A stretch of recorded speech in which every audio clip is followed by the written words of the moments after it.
सो आज हम application of integration topic को रिवाइज करेंगे। एप्लीकेशन ऑफ इंटीग्रेशन एक्चुअली है क्या, इसके बारे में बात करते हैं। जो अभी तक हमने इंटीग्रेशन चैप्टर पढ़ा है, उस इंटीग्रेशन को हम प्रैक्टिकल लाइफ में किस तरीके से अप्लाई कर सकते हैं, उसको हम कहते हैं एप्लीकेशन ऑफ इंटीग्रेशन। एक्चुअली जो इंटीग्रेशन है, it is used to find the area under the curve. क्या फाइंड आउट करने के लिए यूज होता है बेटा? ये एरिया अंडर द कर्व। अब समझते हैं कौन सा एरिया ये कैलकुलेट करके हमें देता है, इसकी बात करते हैं। जैसे फॉर एग्जांपल हमारे पास एक फंक्शन है, this is a function y is equal to f x, ठीक है। और आपने क्या देखा, आपको ये वाला एरिया निकालना है। ये जो बाउंडेड एरिया है, इस एरिया को कैलकुलेट करना है। ये जो लाइन है आपकी, ये पहली लाइन जो है, this is x equal to a, and दूसरी लाइन है बेटा x इक्वल टू b। तो आपको क्या करना है यहाँ पे, एक्चुअल में जो फंक्शन है, फंक्शन के नीचे का एरिया, x एक्सिस से ऊपर का एरिया और a से b के बीच तक का एरिया जो निकालना है आपको, ये जो शेडेड पोर्शन है आपका, इसको निकालना है। इसको कैसे निकाला जाता है? It is the integration of f x with respect to x. और यहाँ पे x के लिमिट कहाँ से कहाँ तक है बेटा?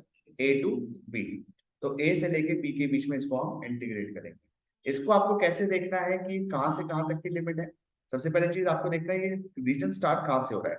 रीजन जहां से स्टार्ट होता है वहां से एक वर्टिकल लाइन ड्रॉप करो, जो पैरेलल टू वाई एक्सिस, ठीक है, उसको ड्रॉप करो। वो देखो एक्स एक्सिस के कौन सा पॉइंट है। उसके बाद पे जहां पे रीजन हमारा खत्म हो रहा है, वहां से एक वर्टिकल लाइन ड्रॉप करो, ठीक है। वो देखो एक्स एक्सिस को कब कट कर रहा है। उन दोनों के बीच में जो एरिया होगा, वो जो फंक्शन है, वो इंटीग्रेट होगा यहाँ पे। अब ध्यान देना है आपको, इसकी डिपेंडेंसी कहाँ पे है ये भी जरूर चेक करना है आपको। ये जो रीजन है, ये डिपेंडेंट किसके ऊपर है? तो ध्यान दो कि किसी ना किसी एक्सिस के ऊपर डिपेंडेंट होना चाहिए, या तो एक्स एक्सिस या तो वाई एक्सिस। अगर फंक्शन एक्स एक्सिस के ऊपर डिपेंडेंट है, तो यहाँ पर आएगा बेटा फंक्शन ऑफ एक्स। यहाँ पे क्या आएगा? Function of x. ये इंटीग्रेट भी विद रिस्पेक्ट टू एक्स होगा, और इसके लिमिट भी एक्स की आएंगी, ठीक है। सेम तरीके से अगर ये फंक्शन को जिस तरीके से हो जाए, मुझे ये एरिया निकालना है फंक्शन। अब आपका जो फंक्शन है, वो आपका कन्वर्ट हो जाएगा x equal to g y में, वो फंक्शन ऑफ y बन जाएगा। अब आपको ये वाला एरिया कैलकुलेट करना है, ये जो शेडेड रीजन है। अब इसको कैलकुलेट करने के लिए आप क्या करोगे, लिमिट देखोगे कि कहां से कहां तक रीजन की लिमिट जा रही है। तो रीजन की लिमिट जा रही है सी से लेके डी तक, ठीक है। सी से डी तक। तो इसको आप इंटीग्रेट करोगे तो कैसे होगा? फंक्शन जी वाई इंटीग्रेट होगा with respect to y from c to d. तो ये चीज आपको ध्यान रखनी है। कभी भी एरिया अंडर द कर्व निकालना है, तो इस चीज को आपको फोकस करके चलना है कि ये चीज आपके दिमाग में होनी चाहिए। कौन सा कर्व, कौन सा रीजन आप इंटीग्रेट कर रहे हो, जो रीजन है उस रीजन के ऊपर कौन सा कर्व है, उस रीजन के ऊपर कौन सा कर्व है, that will be the shaded, that will be the shaded that region will be the required area that is to be calculated. Okay, बात समझ आ रही है? तो कुछ कह रहे हैं?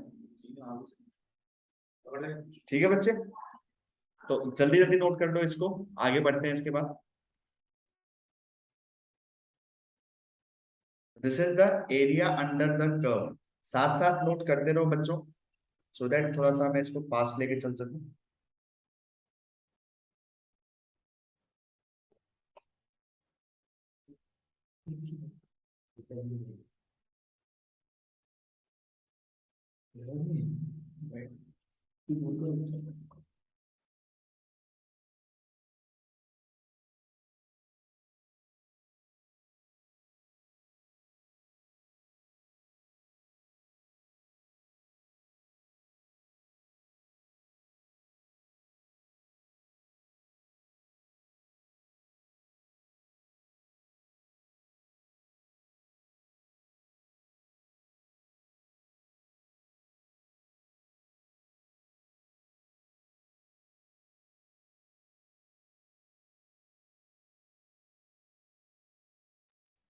अब आगे बात करते हैं बेटा थर्ड टाइप की। थर्ड टाइप क्या कहता है? जगह छोड़ दो। अब थर्ड टाइप क्या कहता है?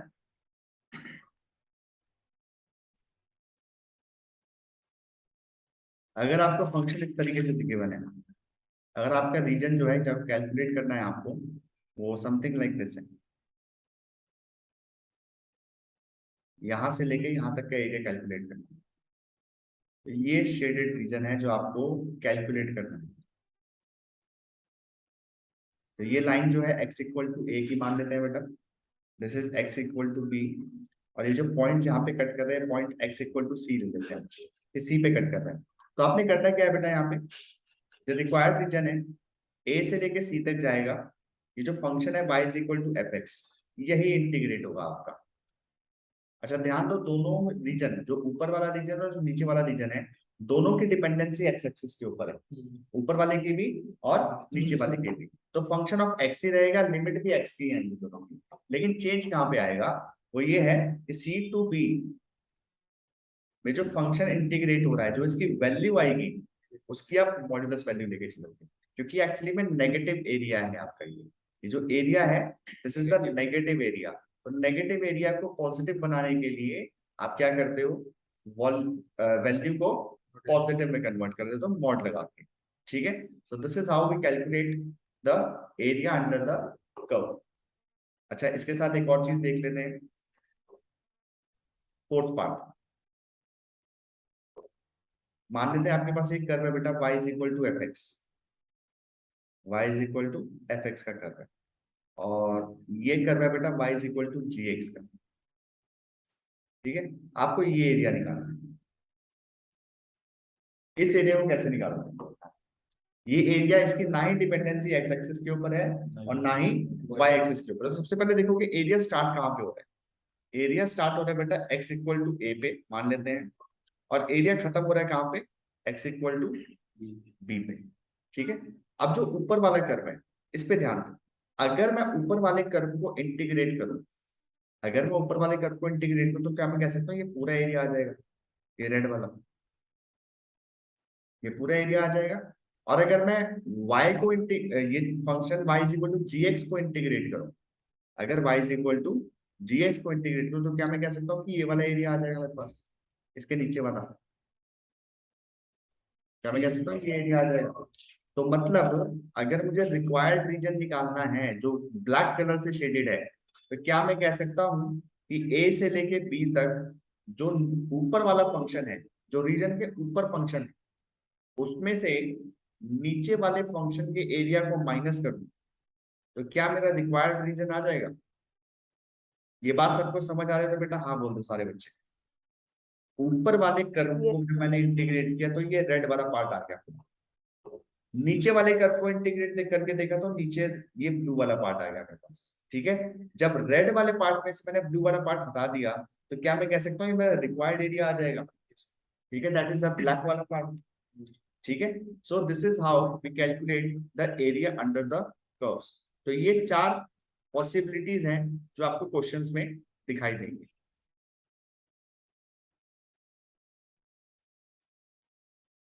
अब हम बात करते हैं कुछ ऐसे स्टेप्स की जो हमें फॉलो करके चलने हैं क्वेश्चंस को करते वक्त। लेकिन उससे भी पहले हम कुछ स्पेशल फंक्शंस को देखेंगे, जो स्पेशल फंक्शंस हम यूज करने वाले हैं इन दिस चैप्टर पूरा। So let us see the functions. तो हेडिंग डाल दो बेटा स्पेशल फंक्शन, स्पेशल फंक्शंस। तो स्पेशल फंक्शंस में सबसे पहला फंक्शन जो आता है उसको हम कहते हैं बेटा सर्कल, दैट इज सर्कल। अब सर्कल जो होता है उसकी इक्वेशन होती है बेटा x माइनस एच का whole square plus y minus k का whole square is equal to r square. तो सर्कल जो होगा आपका, कोई कोई भी आप सर्कल लोगे तो सर्कल की इक्वेशन ये होती है यहाँ पे, जहां पर h कॉमा के जो होता है that is the centre of the circle. ये क्या होता है बच्चे, सेंटर। और जो r होता है that is the radius of the circle, r is the radius of the circle. जो सेंटर है ये h कॉमा के आ जाएगा, and this is 0,r, 0,r, sorry r comma 0 आएगा आपका ये पहला पॉइंट, क्योंकि x एक्सिस के ऊपर पॉइंट है ये।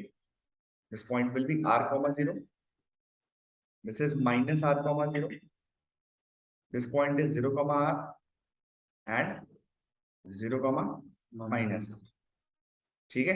और ये जो पॉइंट होगा जो भी आपका h कॉमा के डिपेंड करता है। और ध्यान देना ये जो r,0 या 0,r है, यहाँ पे 0 वो जरूरी नहीं है, तो इसको ऐसे ना लिख के इतनी बात ध्यान रखो कि यहाँ पे रेडियस आएगा। यहाँ पे क्या आएगा आपका रेडियस r, ठीक है, इस कोऑर्डिनेट पे r, क्योंकि ये डिपेंड तब करता है जब h कॉमा के कहाँ पे हमें नहीं पता इस चीज के बारे में। अगर ये 0,0 है तब ये point r,0 minus r,0 0,r और 0, माइनस आता है, ठीक है। So this is the first function that is circle. दूसरा फंक्शन आता है बेटा लाइन। स्पेसिफिकली, मोर स्पेसिफिकली यहाँ पे मैं स्ट्रेट लाइंस की बात करूँ, स्ट्रेट लाइंस।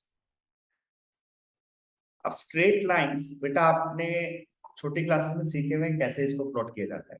एक स्ट्रेट लाइन की इक्वेशन क्या होती है, ax plus by plus c is equal to 0। इसको प्लॉट करने के लिए आप x और y की वैल्यू को सब्स्टिट्यूट करते हो, और सब्स्टिट्यूट करके आप कुछ पॉइंट्स निकालते हो, उसको प्लॉट कर देते हो। एक इसमें स्पेशल लाइन होती है बेटा y is equal to kx की, जहां पर k की वैल्यू 0 से बड़ी होती है, k की वैल्यू 0 से बड़ी होती है, तो वो हमेशा 0,0 से ऐसे पास ऑन करते हुए निकलेंगे। जैसे y is equal to x हो गई, y is equal to √2x दे दे, y is equal to x upon √2 दे दे, या √3 दे दे। ये सारी की सारी लाइन जो है ना, ये एक्चुअली में y is equal to x की line, y is equal to kx की लाइन है, where k is greater than 0, where k is greater than 0। अगर यहाँ पे बेटा बात कर रहा है वो जब k की वैल्यू 0 से छोटी है, तो k से वैल्यू जब 0 से छोटी होगी बेटा k की, तो वो लाइन इस तरीके से जाएगी, जैसे y is equal to minus x, y is equal to minus √2x and so on. ये आपकी सेकंड और फोर्थ क्वाड्रेंट में आएगी, इस तरीके से लाइन जाती है। हाँ, इसकी इंक्लिनेशन थोड़ी सी ऊपर नीचे हो जाएगी, बट लाइन इसी तरीके से होगी, क्योंकि हमें रफ डायग्राम बनाना है, तो इस वजह से हम इसी लाइन को लेके चल सकते हैं। इसका बहुत यूज है बेटा, तो ध्यान रखना है जो हम यूज करके चलते हैं, जो यहाँ पे हम पढ़ के चलते हैं बेटा।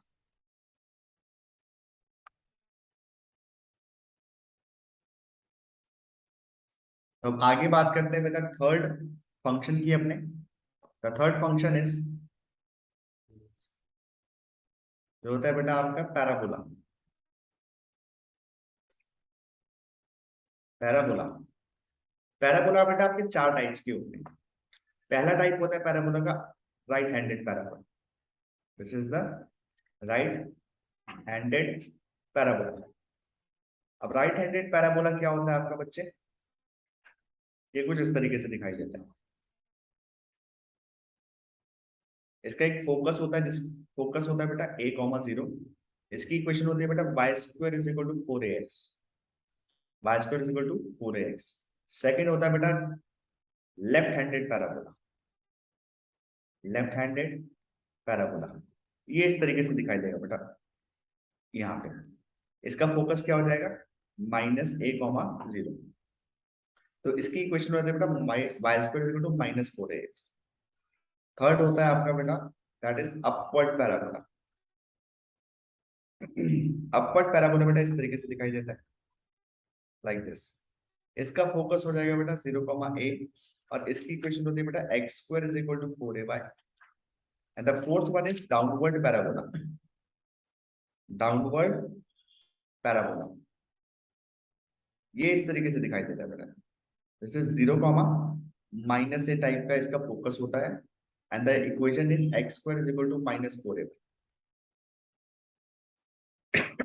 दो तीन चीजें ध्यान देनी है आपको बेटा यहाँ पे। पहले तो इसका फोकस क्या होता है, फोकस की अभी हमने बात कर दी बेटा। फोकस पहले वाले का होता है बेटा a,0, दूसरे वाले का होता है -a,0, थर्ड वाले का होता है बेटा 0,a, फोर्थ वाले का होता है 0,-a। इसके बाद आता है आपके यहाँ पे लेटस रेक्टम।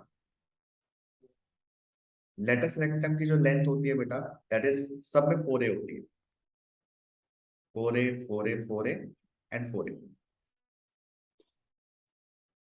ये होता है आपका पैराबोला बच्चे।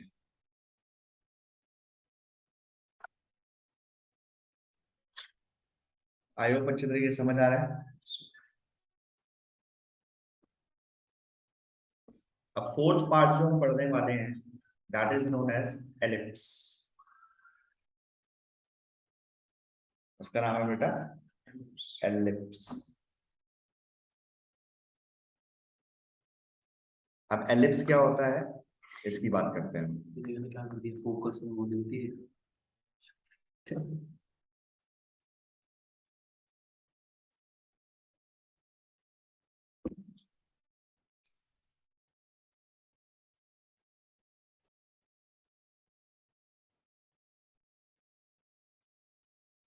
वो ये तो मतलब में इलेक्ट्रिसिटी इलेक्ट्रिसिटी नहीं, इलेक्ट्रिसिटी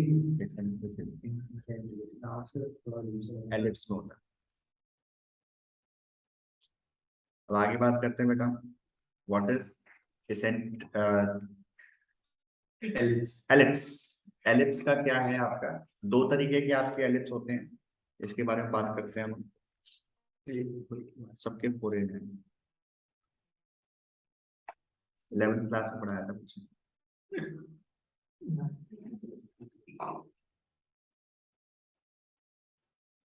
लिख लिया बच्चे सबने?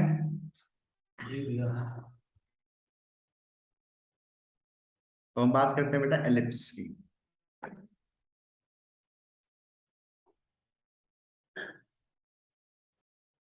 What is ellipse? एलिप्स बेटा फिगर इस तरीके से होती है इसकी एलिप्स की। पहला एलिप्स होता है इस तरीके का आपका, ये टाइप 1 एलिप्स है। इसकी इक्वेशन होती है बेटा x square upon a square plus Y square upon b square is equal to 1। जहां पर ये जो ए पॉइंट होता है वो मेजर एक्सिस के ऊपर हमेशा होता है। मेजर एक्सिस मतलब बड़ी एक्सिस। बड़ी एक्सिस कौन सी दिखाई दे रही है यहाँ पे, जो एक्स एक्सिस के ऊपर है अभी फिलहाल। तो इसलिए पॉइंट्स हो जाएंगे इस तरीके से यहाँ पे एलिप्स के। This is 0 comma b and this is 0 comma minus b. इसके पास दो फोकस होते हैं बेटा, एक होता है आपका माइनस सी कॉमा 0 और दूसरा हो जाएगा बेटा सी कॉमा 0। जहां पर सी जो आप कैलकुलेट करते हो बेटा that is under root of A square minus b square. दूसरे तरीके का एलिप्स होता है बेटा आपके पास, वो इस तरीके से जिसकी मेजर एक्सिस वाई एक्सिस होती है। मेजर एक्सिस कौन होती है, वाई एक्सिस। इसकी इक्वेशन होती है बेटा x square upon b square plus Y square upon a square is equal to 1।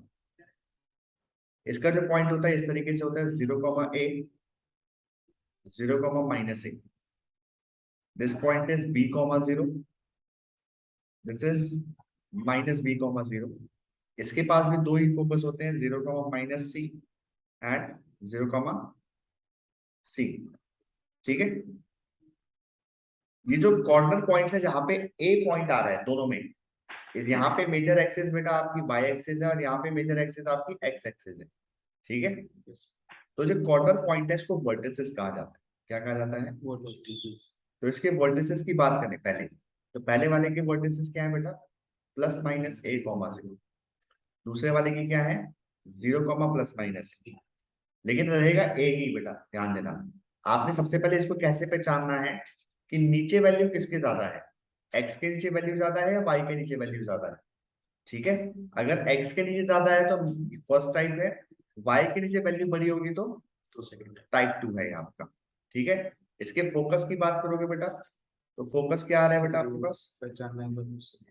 हाँ जी, कैसे इसको पहचानेंगे? ए हमेशा बी से बड़ा रहता है। ए यहाँ पे एक्स के नीचे है तो ये फर्स्ट टाइप है, वाई के नीचे ए है तो ये वैल्यू बड़ी होगी हमारी, तो टाइप 2 है। Plus minus c comma 0, 0 comma plus minus c is the focus. Focus हो गया। फोकस के बाद फिर आपसे पूछा जा सकता है मेजर एक्सिस कौन सी है। मेजर एक्सिस होती है बेटा इसकी, पहले वाले की होगी बेटा एक्स एक्सिस, दूसरे वाले की है बेटा वाई एक्सिस।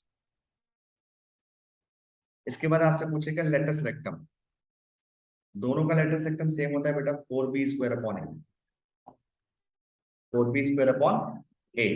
और इसेंट्रिसिटी की बात करेगा,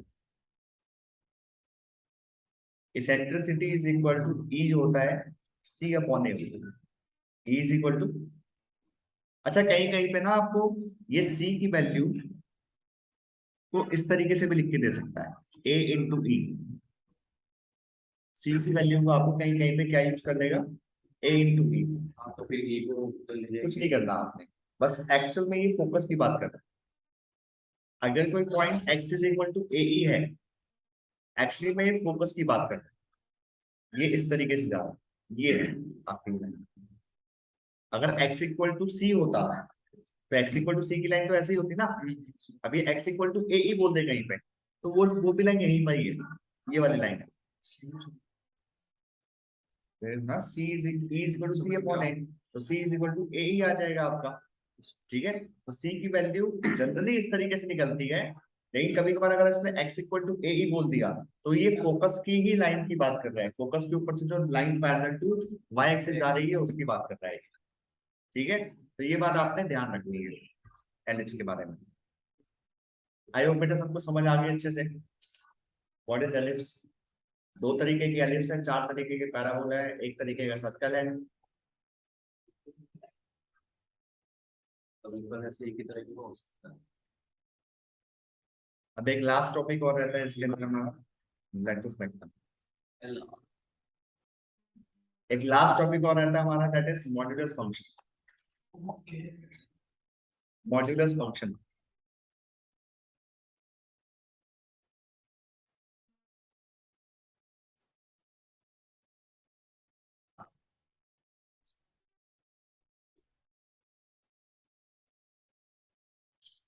अब मॉड्यूलस फंक्शन की बात करते हैं बच्चे।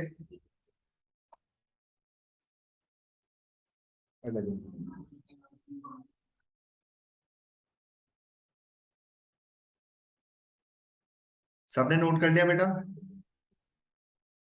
ऑनलाइन सारे बच्चों ने नोट कर लिया? Yes, sir. अब आगे बात करते हैं इसके अंदर हम, दैट इज मॉड्यूलस फंक्शन। अब मॉड्यूलस फंक्शन क्या होता है, जगह छोड़ देते हैं।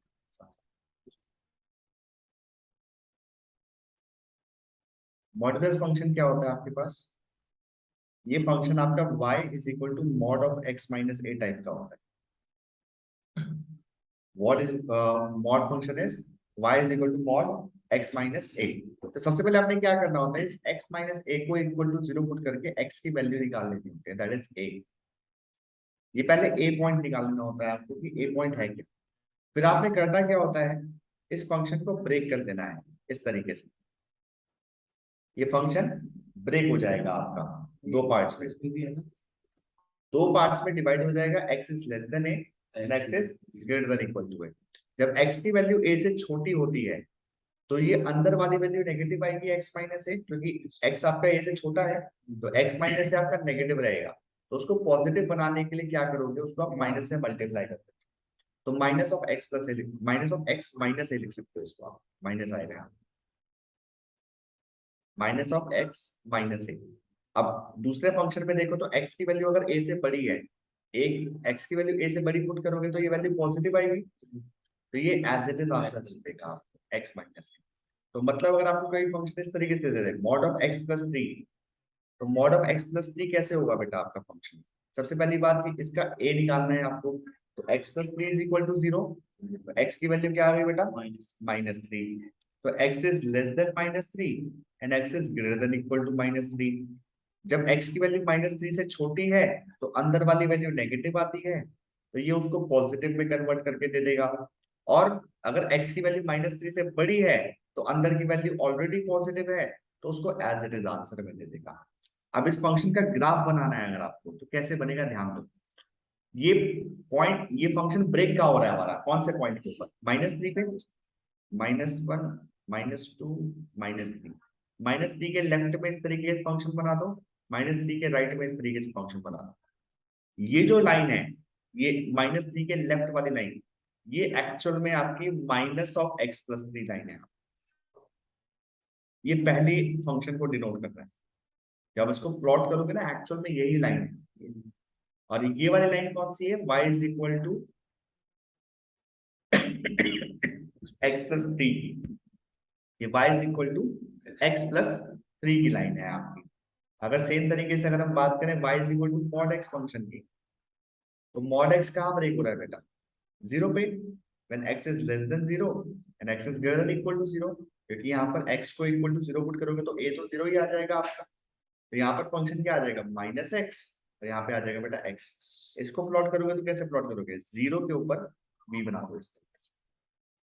ये जो लेफ्ट वाला फंक्शन है क्या है एक्चुअल में? y is equal to minus x, और राइट वाला फंक्शन क्या है?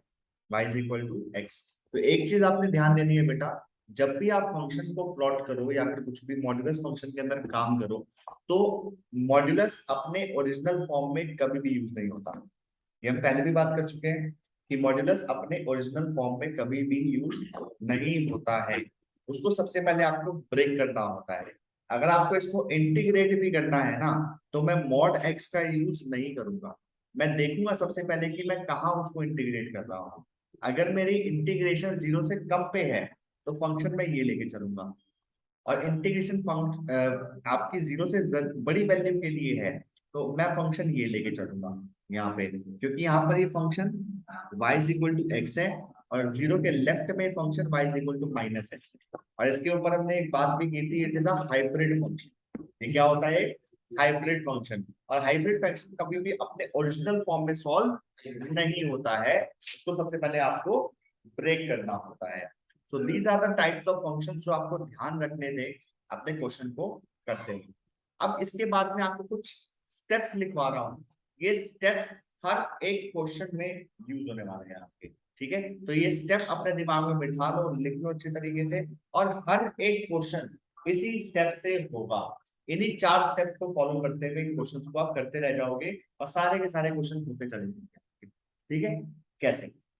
Let's see the steps. वो स्टेप्स हैं क्या? तो steps to solve the questions.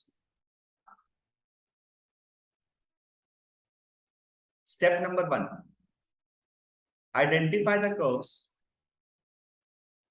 Identify the curves and plot it on a rough diagram, on a rough region लिख सकते हो आप, rough Cartesian plane लिख लो, ज्यादा बेटर है। rough Cartesian plane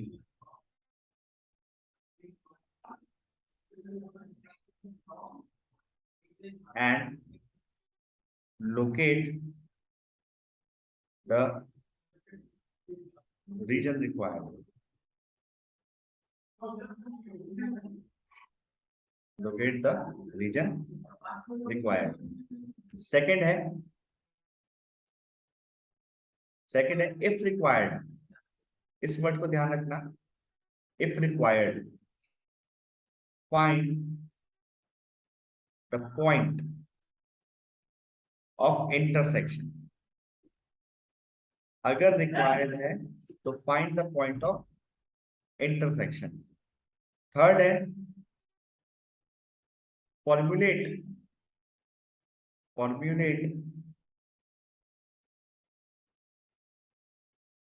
the required area to be integrated, and the last step is integrate and find the area. क्या? plane and Cartesian plane and first point. Locate the region required and locate the region required. ये 4 steps follow करके बेटा आप जितने questions करना चाहते हो, कोई भी क्वेश्चन आप उठा लो, सारे क्वेश्चंस इससे हो जाएंगे। Each and every question can be done from these 4 steps. Only these 4 steps are to be followed while doing each and every question for application of integration. ये बेटा आप लोगों के कॉन्सेप्ट्स थे जो आपको ध्यान रखने हैं, ठीक है, क्वेश्चन को करते वक्त। अब हम कुछ क्वेश्चंस लेके चलेंगे बेटा, किस तरीके से इसके ऊपर क्वेश्चन आते हैं, कैसे कैसे क्वेश्चंस को हमें ध्यान रखना है, किस कैसे क्वेश्चन, कौन सा क्वेश्चन हमें सॉल्व करना है, किस तरीके से सॉल्व करना है। और स्टेप 1 में ही सारी चीजें आपके माइंड लगना है, सारा माइंड आपका किस में लगना है, स्टेप 1 में। 2 3 4 ज्यादा मुश्किल नहीं है, स्टेप 1 में ही अपनी प्रैक्टिस को बहुत अच्छी रखनी है, ठीक है। जैसे क्वेश्चन देखते हैं, क्वेश्चन इज सेइंग,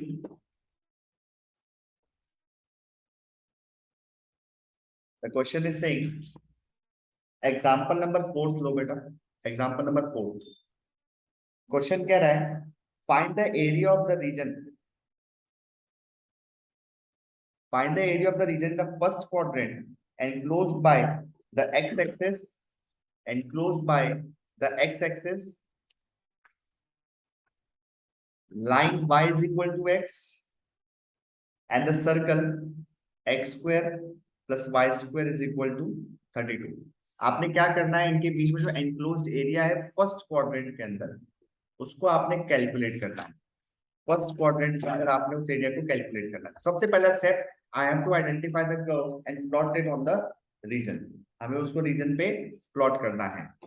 तो जैसे सबसे पहला है बेटा सर्कल, आपका सर्कल क्या है, आपका इसका सेंटर क्या है 0,0 दिखाई दे रहा है, और इसका रेडियस क्या है 32 का स्क्वायर रूट, 32 का स्क्वायर रूट इज 4√2,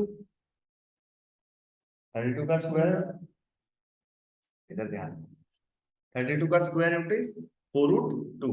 तो सर्कल इस तरीके से बन जाएगा।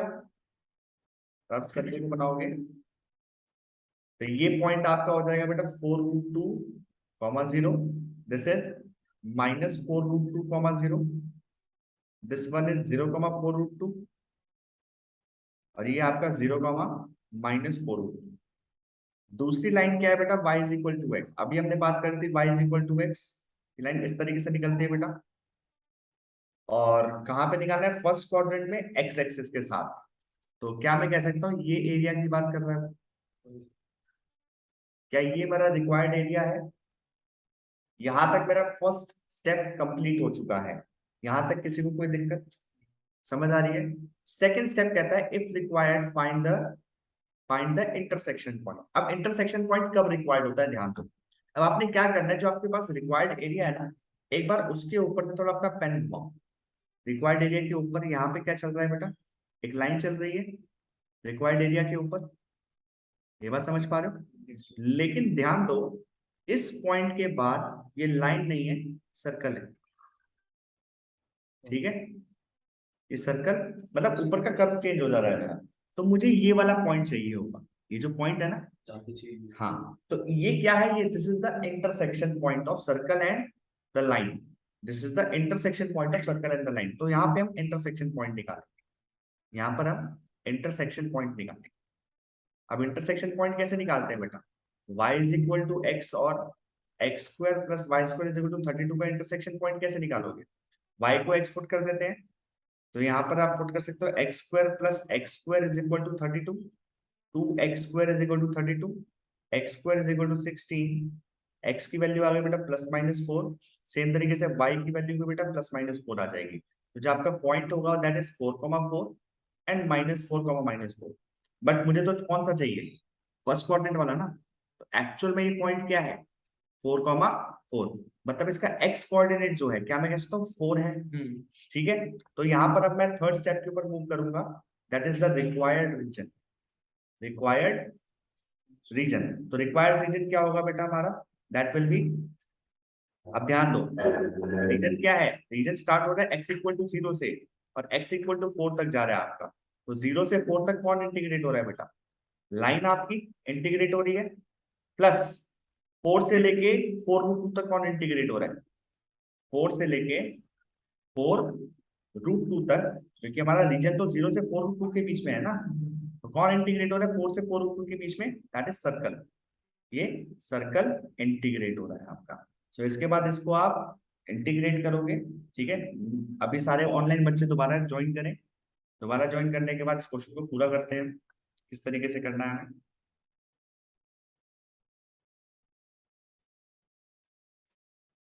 आपने बेटा करना क्या है, यहाँ पे दोबारा बता रहा हूँ आपको। जैसे यहाँ पे जो हमारा एरिया था, जो हमने कैलकुलेट करना है, उसको एक बार दोबारा देखते हैं।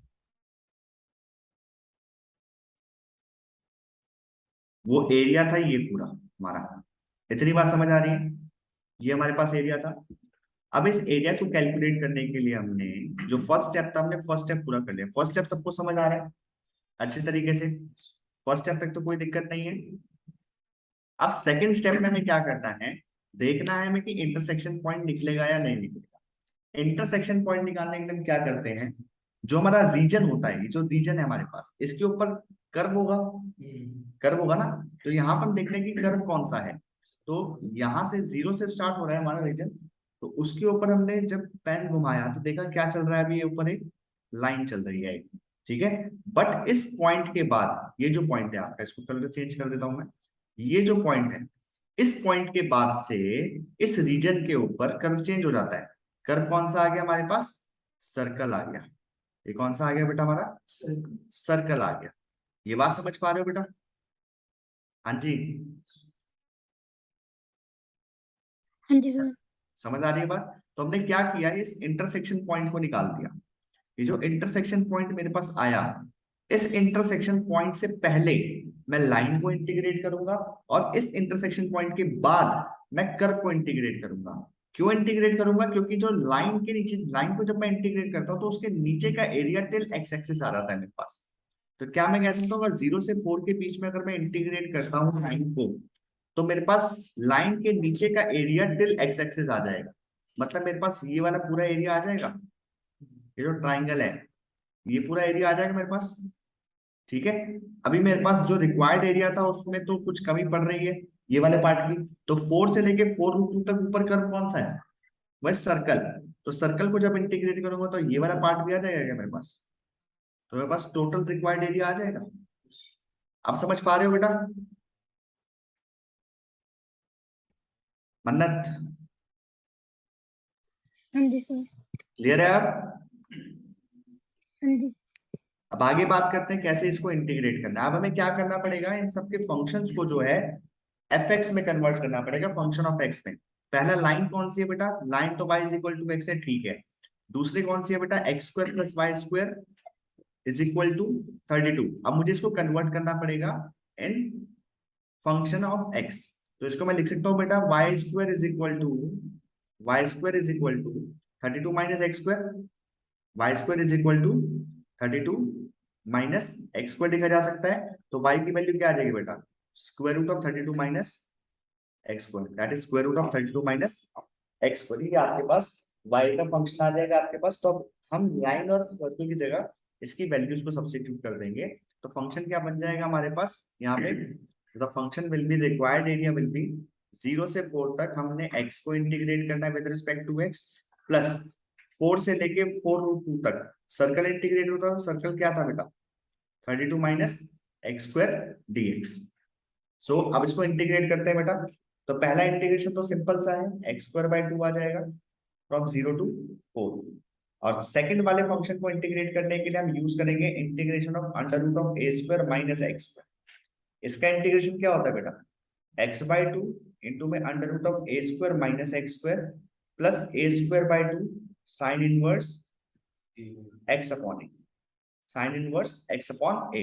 इसका आपने यूज करना है बेटा यहाँ पे। तो इसको जब हम करेंगे बेटा तो ये क्या आ जाएगा हमारे पास, this will be X by 2 under root of 32 minus x square plus A square. A square का मतलब क्या है, 32 ही आ जाएगा आपके पास, upon 2 sine inverse X upon A. A क्या है बेटा आपके पास, दैट इज 4√2। इसको हम इंटीग्रेट करेंगे 4 से लेके 4√2 के बीच में। इंटीग्रेशन बहुत ध्यान से करनी है बेटा, जब आपने 4 पुट किया इसके अंदर, 4 पुट करोगे तो क्या आ जाएगा, 16/2 माइनस 0 प्लस, पहले 4√2 पुट करेंगे पहले वाले में। पहले वाले में क्या पुट करेंगे हम बच्चे, पहले 4√2। 4√2 पुट किया तो ये वाला पार्ट तो बेटा 0 हो गया। 0 कैसे, क्योंकि 32 माइनस 32 आ जाएगा यहाँ पे, दैट विल बी 0।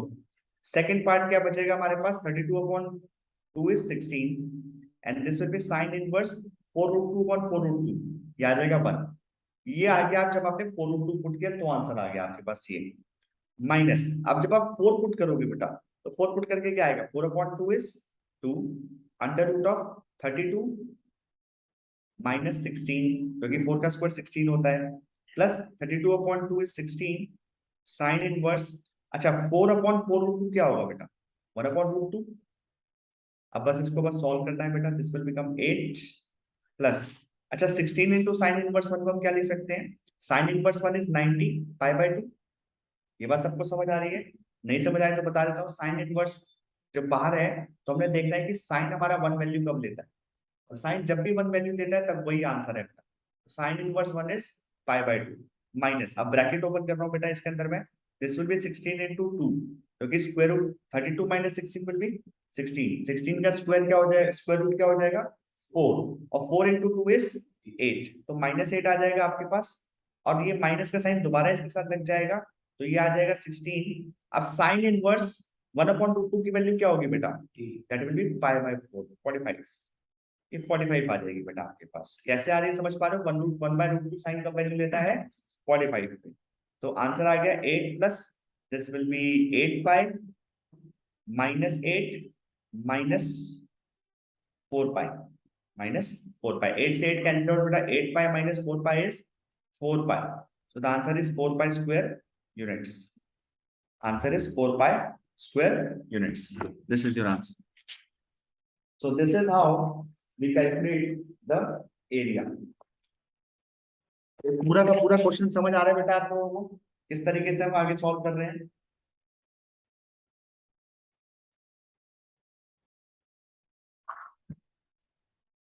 सारे बच्चे एक बार गो थ्रू कर लें इस क्वेश्चन को, कोई भी डाउट है इस क्वेश्चन के अंदर तो मेरे से एक बार पूछ लें सारे बच्चे।